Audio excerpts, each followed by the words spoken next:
여자 같은 목소리의 키 작고 머리가 검은 남자라 부쿠가 중얼거렸다. 차장 3명과 힐데가르데 슈미트는 떠난 뒤였다. 난 전혀 이해가 안 되는군요. 전혀. 이 라쳇이란 자가 말한 자가 진짜로 기차에 타고 있었다는 겁니까? 그럼 지금은 어디에 있습니까? 어떻게 흔적도 없이 사라질 수 있습니까? 돌아버릴 것 같군요. 뭐라고 말 좀 해보시죠. 어떻게 있을 수 없는 일이 벌어질 수 있는지 설명 좀 해주십시오. 불가능한 일은 벌어질 수 없습니다. 따라서 불가능한 일은 겉보기엔 그렇게 보이더라도 사실은 일어날 수 있는 일이어야죠. 그렇다면 어젯밤 실제로 무슨 일이 벌어진 건지 얼른 설명 좀 해주십시오. 난 마술사가 아닙니다. 나 역시 당신처럼 혼란에 빠져 있을 뿐이에요. 사건이 대단히 기묘한 방식으로 진전되고 있으니 말입니다. 진전되고 있지 않아요.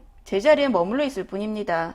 푸아로는 고개를 저었다. 아니, 그렇지 않습니다. 진전되고 있습니다. 우린 몇 가지 확실한 사실을 알게 되었습니다. 승객들이 증언을 들었으니까요. 그래봤자 무슨 도움이 되었죠? 아무것도 없습니다. 내 말은 그런 뜻이 아닙니다. 내가 너무 가장하고 있는지도 모르지요. 미국인, 하드맨, 그리고 독일인 하녀는 확실히 뭔가를 말해주었습니다. 하지만 그 때문에 전체 상황은 더 알쏭달쏭해졌죠. 아니, 아닙니다. 그렇지 않아요. 푸아로가 달래듯이 말했다. 부쿠가 푸아로를 돌아보았다. 그럼 말해보십시오. 어디 에르큘 푸아로의 지혜를 들어봅시다. 나 역시 혼란에 빠져 있다고 말하지 않았습니까?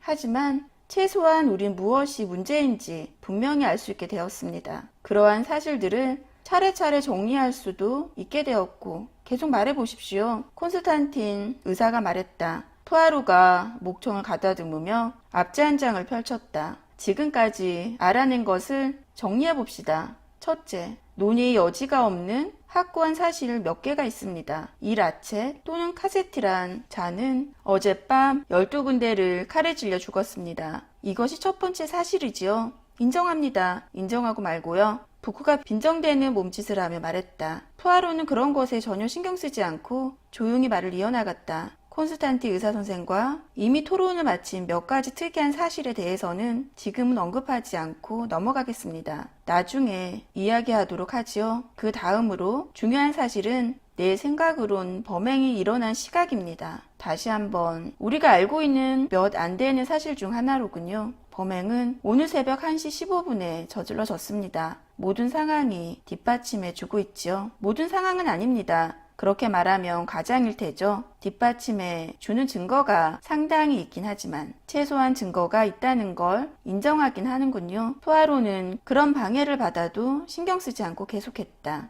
우리 앞엔 3가지 가능성이 있습니다. 첫째, 범행이 당신 말대로 1시 15분에 일어났을 수도 있습니다. 이 가능성은 독일 여자 힐데가르데 슈미트의 증언이 입증해 줍니다. 콘스탄틴 씨의 증언과도 일치하지요. 두 번째 가능성은 범행은 나중에 저질러졌는데 증거물인 시계는 고의로 조작되었다는 겁니다. 세 번째 가능성은 범행이 앞서 저질러졌고 시계는 두 번째 가능성과 마찬가지로 고의적으로 조작되었다는 겁니다. 자, 만약 우리가 가장 유력하고 증거도 확실한 첫 번째 가능성을 받아들인다면 그 점으로부터 파생되는 몇 가지 사실 역시 받아들여야 합니다. 말하자면 범행이 1시 15분에 일어났다면 살인자는 기차에서 벗어날 수 없습니다. 그러면 의문이 생기죠. 과연 살인자는 어디에 있을까요? 누구일까요? 우선 증거를 꼼꼼히 조사해 봅시다. 우린 하드맨 씨의 증언을 듣고서 처음으로 범인에 대해 알았습니다. 여자 같은 목소리의 키가 작고 머리가 검은 남자라고 말입니다. 하드맨 씨는 라쳇이 그런 사람에게서 보호해달라고 자신을 고용했다고 말했습니다. 하지만 하드맨 씨의 말은 뒷받침해 줄 증거가 없습니다. 하드맨 씨의 말뿐입니다.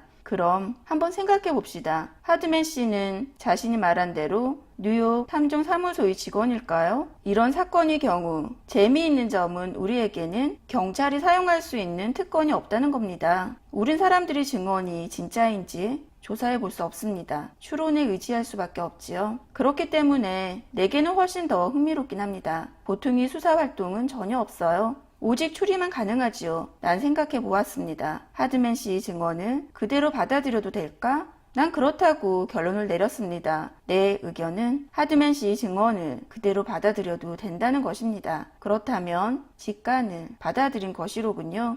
미국인들은 육감이라고 하던가요? 콘스탄티 의사가 말했다. 전혀 아닙니다. 난 확률을 따져보았습니다. 하드맨 씨는 가짜 여권으로 여행하고 있습니다. 그 점 때문에 의심을 받게 되겠지요. 경찰이 도착하면 제일 먼저 하드맨 씨를 붙잡아두고 그 사람의 증언이 진실인지 확인할 겁니다. 다른 승객들의 증언은 입증하기 어려울 겁니다. 대부분의 경우 증명하려는 시도조차 하지 않겠지요. 혐의를 둘 만한 근거가 없으니 더욱 그럴 테죠. 하지만 하드맨 씨의 경우에는 간단합니다. 자신이 말한 대로의 사람이거나 아니거나 둘 중에 하나지요. 그러므로 모든 것이 명백하게 밝혀질 겁니다. 그럼 그 사람이 무죄라는 겁니까? 전혀 그렇지 않아요. 내 말을 오해하셨군요. 미국 탐정 누구나 라쳇을 살해할 만한 개인적인 이유를 가질 수 있습니다. 내 말은 하드맨 씨의 증언을 그대로 받아들여도 될 거란 뜻입니다. 그의 말대로 라쳇이 그를 찾아내서 고용한다는 건 가능성이 없지 않으며 아주 그럴듯해 보이기도 합니다. 비록 진실인지는 확실치 않지만요. 만약 우리가 진실이라고 받아들이면 그 사실을 확인해 줄 만한 증거를 찾아내야겠지요. 그런데 우린 별로 가능성이 없어 보이는 데서 증거를 찾아냈습니다. hildegarde 슈미트의 증언에서 말입니다. 그녀가 보았고 묘사한 차장의 제복을 입은 남자는 바로 하드맨 씨의 말 그대로입니다. 두 사람의 증언을 확인해 주는 것이 더 있을까요? 있습니다. 허바드 부인이 침실에서 발견된 단추가 있습니다. 그리고 두 분은 알아차리지 못한 것 같지만 또 다른 증언이 있습니다. 그게 뭡니까? 아르버스너 대령과 헥터 맥킨 두 사람은 차장이 문 밖으로 지나갔다는 말을 했습니다. 그들은 중요치 않은 일로 취급했지만요. 하지만 페르 미셜은 특별한 경우 외에는 자기 자리를 떠나지 않았다고 말했습니다. 그리고 그 특별한 경우에도 미셜이 아르버스너 대령과 맥킨이 앉아있던 차량의 맨 끝방까지 갈 일은 없었습니다. 따라서 이 여자 같은 목소리의 작고 머리가 검은 남자가 차장 제복을 입고 있었다는 이야기는 직접적 또는 간접적으로 4명의 목격자가 증언하고 있습니다. 사소한 문제가 한 가지 있습니다. hildegarde 슈미트의 이야기가 사실이라면 어째서 진짜 차장은 허바드 부인이 벨소리를 듣고 달려왔을 때 그녀를 보았다는 이야기를 하지 않았을까요? 콘스탄틴 의사가 물었다. 그건 설명이 가능하다고 생각합니다. 차장이 허바드 부인이 방에 도착했을 때 하녀는 여주인이 방에 들어가 있었습니다. 하녀가 자기 방으로 돌아왔을 때 차장은 허바드 부인이 방 안에 있었습니다.